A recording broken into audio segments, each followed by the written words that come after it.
बिस्मिल्लाहिर्रहमानिर्रहीम। अस्सलामु अलैकुम वरहमतुल्लाहि वबरकातुहू। आबिद राजा चैनल की तरफ से आज मैं अपने दोस्तों को रसूलुल्लाह सल्लल्लाहु अलैहि वसल्लम का एक इरशाद बताऊंगा। आप दोस्तों ने इसे आगे ज़रूर शेयर करना है और एक मरतबा दुरूद शरीफ ज़रूर पढ़ना है। एक शख्स ने नबी अकरम सल्लल्लाहु अलैहि वसल्लम से सवारी मांगी तो आप सल्लल्लाहु अलैहि वसल्लम ने इरशाद फरमाया, हम तुम्हें ऊँटनी के बच्चे पर सवार करेंगे।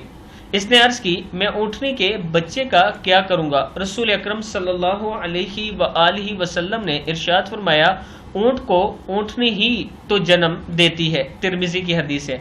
यह रसूलुल्लाह सल्लल्लाहु अलैहि वसल्लम का मजाक था। मैं अपने दोस्तों से गुजारिश करूँगा कि आप दोस्तों ने इस वीडियो को सुनने के बाद एक मरतबा दुरूद शरीफ पढ़ना है और पूरी उम्मत के लिए दुआ करनी है कि जितनी मसाइल और मुसीबतें इस टाइम उम्मत पर आई हैं, अल्लाह ताला उन सब को ख़त्म करे और मुसलमानों की मदद फरमाए। अस्सलामु अलैकुम वरहमतुल्लाहि वबरकातुहू।